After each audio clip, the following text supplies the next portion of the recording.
Imagine एक ऐसा future जहां भारत की नदियां सूख चुकी हो, खेतों में धूल उड़ रहे हो और करोड़ों लोग अपने ही घर से माइग्रेट करने पर मजबूर हो जाए। ये कोई साइंस फिक्शन नहीं है, ये रियलिटी हर साल हमारे करीब आ रही है। नमस्ते इंडिया। आज हम बात करने वाले हैं एक ऐसे मुद्दे की जो सिर्फ नेचर को ही नहीं बल्कि इकोनॉमी, हेल्थ, फार्मिंग और माइग्रेशन तक हर चीज़ को अफेक्ट कर रही है। जी हाँ, मैं बात कर रहा हूँ क्लाइमेट चेंज की। इस वीडियो में हम करेंगे एक डीप डाइव, जो फैक्ट्स लोग इग्नोर करते हैं, जो असली रूट कॉज है और जो सॉल्यूशन हमारे सामने है। तो चलिए शुरू करते हैं वीडियो को, और वीडियो में अंत तक बने रहिएगा। इंडिया में एक्सट्रीम वेदर कोई नई बात नहीं है, लेकिन अब हर साल ये ज़्यादा डेंजरस और अनप्रिडिक्टेबल होते जा रहा है। आईपीसीसी के 2022 की रिपोर्ट्स के मुताबिक 1901 से लेकर 2018 तक भारत का एवरेज टेम्परेचर लगभग 0.7 डिग्री सेल्सियस से बढ़ चुका है। ये राइज धीरे धीरे हुआ है, लेकिन इसका इम्पैक्ट हर एस्पेक्ट में नज़र आता है, जैसे ज़्यादा गर्मियाँ, बदलता मानसून पैटर्न और हेल्थ और एग्रीकल्चर पर डायरेक्ट प्रेशर। अगर इमिशन इसी तरह कंटिन्यू हुआ तो 21वीं सदी के अंत तक भारत का टेम्परेचर 4 डिग्री सेल्सियस या उससे भी ज़्यादा बढ़ने का रिस्क है। और जब टेम्परेचर इतना इंक्रीज करता है तो सबसे बड़ा खतरा जो आता है गर्मियों में वो रहता है हीट वेव्स का। जैसे 2025 का 2015 हीट का वेव, याद है आपको? तेलंगाना और आंध्र प्रदेश में 2500 से ज़्यादा लोगों की जानें गई। इसमें मोस्टली डेली वेजेस वर्कर्स और सीनियर सिटीजन्स थे। ये उन डेंजरस गर्मियों में से एक था जहां हॉस्पिटल्स फुल थे, इलेक्ट्रिसिटी और पावर कट ने कंडीशंस को और बढ़ा दी। पर सिर्फ गर्मी नहीं, बारिश भी कंफ्यूज हो चुकी है। नेचर कम्युनिकेशंस जनरल की रिसर्च के मुताबिक 1950 के बाद कुछ रीजन्स में ओवरऑल मानसून रेनफॉल कम हो गए हैं, लेकिन एक्सट्रीम रेनफॉल इवेंट्स जैसे क्लाउड बर्स्ट और अर्बन फ्लड 3 गुना ज़्यादा हो गए हैं। एक तरफ ड्रॉट जैसे महाराष्ट्र और राजस्थान में, और दूसरी तरफ फ्लड जैसे केरला 2018 में, जहां 14 लाख लोगों को डिस्प्लेस होना पड़ा इस फ्लड के कारण। ये क्लाइमेक्स पैराडॉक्स, यानी ड्रॉट और फ्लड एक साथ सबसे ज़्यादा डिस्ट्रक्टिव होते हैं। और इन सब का रूट कॉज क्या है आप सबको पता है। सबसे पहला और कॉमन कॉज है डिफॉरेस्टेशन, फिर आता है कोल बेस्ड पावर प्लांट, तीसरा आता है अर्बन स्प्रॉल यानी शहरीय विस्तार, चौथा आता है इंडस्ट्रियल इमिशन। इंडिया ने 2001 से लेकर 2020 के बीच तक 1.9 हेक्टेयर जंगल्स खो दिए सैटेलाइट डाटा के मुताबिक। अगर मैं ग्रीन हाउस की बात करूं वहीं पे, तो 1990 से 2018 के बीच में भारत का एमिशन 335% तक बढ़ चुका है।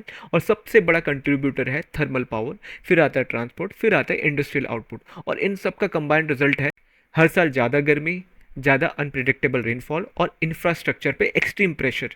तो सवाल अब ये उठता है कि इनका सबसे गहरा इफेक्ट कहाँ पड़ता है। चलिए चलते हैं भारत की खेतों की तरफ, जहां हर सीजन अब एक सर्वाइवल बैटल बन चुका है। भारत की इकोनॉमी का फाउंडेशन है एग्रीकल्चर, जिसमें 43% से भी ज़्यादा लोग डायरेक्टली या इनडायरेक्टली जुड़े हैं। लेकिन क्लाइमेट चेंज ने सबसे पहला और सबसे ज़बरदस्त झटका हमारे किसान भाइयों को दिया है। मिनिस्ट्री ऑफ अर्थ साइंस 2020 के रिपोर्ट्स के मुताबिक अगर टेम्परेचर 1 डिग्री से 4 डिग्री बढ़ता है तो रेनफेड राइस का प्रोडक्शन 47 डिग्री तक गिर सकता है। इरिगेटेड राइस में भी 7 से 10% तक का लॉस हो सकता है। वहीं मेज़ यानी मक्का की ईल्ड में भी 18 से 23% तक रिड्यूस होने के चांसेस है 21वीं सदी के अंत तक। और ये सिर्फ फ्यूचर प्रोजेक्शंस नहीं है, ग्राउंड रियलिटी में भी ये सब दिख रहा है। राजस्थान, कर्नाटका, महाराष्ट्र में लगातार सूखे की वजह से फसलें बर्बाद हो रही है। बिहार और असम में फ्लड की वजह से हार्वेस्टिंग साइकिल डिस्टर्ब हो चुकी है। 2019 के सूखे ने लगभग 8.2 मिलियन फार्मर्स को इम्पैक्ट किया था डायरेक्टली। इनकम ऑलमोस्ट जीरो थी और कई लोग लोन्स के बोझ के तले दब चुके थे। अब एक बहुत दर्दनाक फैक्ट यहाँ पे जानिए। 1995 से लेकर 2018 के बीच तक 2.96 फार्मर्स ने अपनी जान दी। कई केसेस में क्लाइमेट इंड्यूस क्रॉप फेलियर्स एक मेजर ट्रिगर था। फूड सिक्योरिटी भी डेंजर में है। एफएओ के मुताबिक 2017 से 2019 के बीच भारत में 189 मिलियन लोग अंडर नरिश्ड थे। क्लाइमेट चेंज इसको और वर्स करता है, लेकिन उम्मीद भी है। कुछ प्रैक्टिकल सॉल्यूशंस ग्राउंड पे काम कर रहे हैं, जैसे क्लाइमेट रेजिलिएंट क्रॉप्स जैसे मिलेट और सोरगम। दूसरा, ड्रिप इरिगेशन सिस्टम जो पानी को 30 से 40% तक बचा लेता है। तीसरा, अटल भूजल योजना 7 स्टेट्स में ग्राउंड वाटर का स्मार्ट मैनेजमेंट प्रमोट कर रहा है। ये इनिशिएटिव इफेक्टिव है, लेकिन अभी लिमिटेड एरिया में ही चल रहा है। चैलेंजेस ये है कि इनको नेशनल स्केल पर इम्प्लीमेंट कैसे किया जाए। अगर खेत और अन्न का सिस्टम इतना प्रेशर में है तो सोचिए पानी का फ्यूचर कैसा होगा। अब चलते हैं एक साइलेंट क्राइसिस की तरफ। जी हाँ, इंडिया वाटर क्राइसिस। पानी ज़िंदगी है, ये हम सबको पता है, लेकिन भारत में ये तेज़ी से एक लग्जरी बनते जा रही है। इंडिया दुनिया का लार्जेस्ट ग्राउंड वाटर एक्सट्रैक्टर है। हर साल 230 क्यूबिक किलोमीटर्स ग्राउंड वाटर निकाला जाता है, जो पूरे दुनिया का ग्राउंड वाटर का 25% है। सेंट्रल ग्राउंड वाटर बोर्ड के डाटा के मुताबिक 14 से 17% एक्वाफायर्स भारत में ऑलरेडी ओवर एक्सप्लॉइटेड कैटेगरी में है। कुछ रीजन्स में ग्राउंड वाटर लेवल हर साल 1 से 2 मीटर नीचे जा रहा है, जैसे दिल्ली और हरियाणा। साथ ही हिमालयन ग्लेशियर्स जो गंगा और ब्रह्मपुत्र जैसे रिवर्स को फीड करते हैं 30 से 50% वॉल्यूम लॉस कर सकते हैं 21वीं सदी के अंत तक, अगर वार्मिंग 2 डिग्री सेल्सियस तक गया तो, आईपीसीसी रिपोर्ट्स के मुताबिक। वहीं अगर हम अर्बन वाटर क्राइसिस की बात करें तो ये भी काफ़ी खतरनाक लेवल पे है। चेन्नई 2019 में 4 मेजर लेक्स कम्प्लीटली ड्राई हो गए थे, लोग टैंकर वाटर पर डिपेंड हो गए थे। दिल्ली और बेंगलुरु जैसे सिटीज़ में ग्राउंड वाटर अभी भी हेविली स्ट्रेस्ड है। बारिश के पैटर्न बदल गए हैं, कभी फ्लड लेवल रेन, कभी पूरे महीने सूखा। अर्बन इंफ्रास्ट्रक्चर इस अनप्रिडिक्टेबिलिटी को हैंडल नहीं कर पा रहा है। इंडस्ट्रीज भी अफेक्टेड हैं, पानी की कमी से प्रोडक्टिविटी स्लो हो रही है। सॉल्यूशन एग्जिस्ट करते हैं, लेकिन उनकी इम्प्लीमेंटेशन सबसे बड़ा रोल प्ले करती है। सॉल्यूशन की अगर बात करें तो वो है, जैसे पहले नंबर पर हम बात करें तो रेन वाटर हार्वेस्टिंग, दूसरा वेस्ट वाटर रिसाइकलिंग, तीसरा जल शक्ति अभियान जैसे कैंपेन। लेकिन नेशनल वाटर मिशन का 20% वाटर यूज एफिशिएंसी गोल अभी तक पूरी तरह से अचीव नहीं हो पाया है।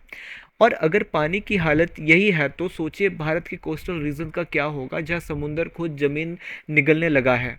इंडिया के पास लगभग 7,500 किलोमीटर का कोस्ट लाइन है, जहां करोड़ों लोग बसते हैं। लेकिन अब ये कोस्ट समुंदर के गुस्से का शिकार बन रहा है।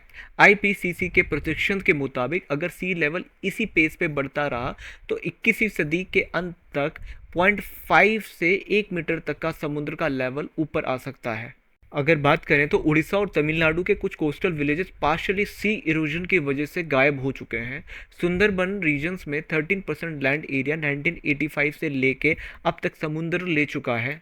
ओशन वार्मिंग की वजह से फिशरमैन को भी इसका काफ़ी नुकसान हो रहा है। एक 2022 की स्टडी कहती है कि इंडिया का फिश कैच 2050 तक 9 से 25% तक गिर सकता है। 2019 में ही लगभग 1.5 मिलियन लोग साइक्लोन की वजह से डिस्प्लेस हुए, मोस्टली बंगाल, उड़ीसा और गुजरात के कोस्टलाइन बेल्ट से। लेकिन सॉल्यूशन भी एग्जिस्ट करते हैं, जैसे मैनग्रोव रिस्टोरेशन। गुजरात के कुछ रीजन्स में मैनग्रोव ने स्टॉर्म के सर्च को 60% तक कम कर दिया। Cyclone shelters, early warning systems, coastal zone management. लेकिन फंडिंग की गैप अभी भी मेजर इशू है। इंडिया को 1 ट्रिलियन तक की नीड है एडेप्टेशन के लिए 2030 तक, लेकिन इंटरनेशनल सपोर्ट अभी भी प्रोमिसेस से आगे नहीं बढ़ी। भारत एक डेवलपिंग कंट्री होने के बावजूद भी क्लाइमेट चेंज की फाइट में पीछे नहीं है। 2008 में national action plan on climate change NAPCC launch हुआ, जिसमें 8 मिशन इंक्लूड किए गए थे। उसमें से जो 4 प्रमुख थे वो हैं national solar mission, national water mission, sustainable agriculture और ग्रीन इंडिया। वहीं अगर मैं इंडिया की सोलर पावर कैपेसिटी की बात करूँ तो 2014 में सिर्फ 2.6 गीगावाट था, जो 2022 तक 60 गीगावाट क्रॉस कर चुका है। भारत का टारगेट है नेट जीरो इमिशन बाय 2070, 2030 तक इमिशन इंटेंसिटी 45% कम करना और पावर कैपेसिटी का 50% नॉन फॉसिल फ्यूल से लाना। ग्लोबल लेवल पे भी भारत एक्टिव है, इंटरनेशनल सोलर अलायंस का को फाउंडर है और क्लाइमेट फाइनेंस में इक्विटी की डिमांड करता है, क्योंकि डेवलप्ड नेशंस रिस्पॉन्सिबल हैं 80% हिस्टोरिकल इमिशन के लिए। लेकिन चैलेंजेस अभी भी हैं। भारत का 50% इलेक्ट्रिसिटी अभी भी कोल से आता है, पॉलिसी और एग्जीक्यूशन में गैप है, पब्लिक अवेयरनेस काफ़ी कम है। लेकिन हमें सिर्फ सरकार के भरोसे ही नहीं बैठना चाहिए, हमें अपनी ओर से भी कुछ छोटे छोटे स्टेप्स लेने चाहिए, जैसे वाटर सेव करो, वेस्ट कम करो, सस्टेनेबल ट्रांसपोर्ट यूज़ करो, ग्रीन पॉलिसी सपोर्ट करो। हर छोटा एक्शन मैटर करता है। कई जगह पे लोकल लेवल के कम्युनिटी लेड मूवमेंट ने काफ़ी इम्पैक्ट क्रिएट करा है, जैसे राजस्थान में women lead water budgeting, Madhya Pradesh का ट्राइबल सोलर कोऑपरेटिव्स। भारत का फ्यूचर एक क्रूशियल मोड़ पर खड़ा है। ये लड़ाई सिर्फ गवर्नमेंट की नहीं है, बल्कि हम सब की है। अगर आज हम स्टेप नहीं लेंगे तो कल सिर्फ हमारे पास रिग्रेट के अलावा कुछ नहीं बचेगा। लेकिन अगर हम मिल के काम करेंगे तो फ्यूचर सिर्फ सेफ नहीं, सस्टेनेबल भी हो सकता है। अगर आपको ये वीडियो वैल्यूएबल लगा हो तो लाइक ज़रूर करें, कमेंट करके अपने थॉट शेयर करें और व्यू पॉइंट एक्सप्लेन को सब्सक्राइब करें ऐसे ही एजुकेशनल वीडियोज़ के लिए। नमस्ते, अगली वीडियो में मिलते हैं, तब तक जय हिंद, जय भारत।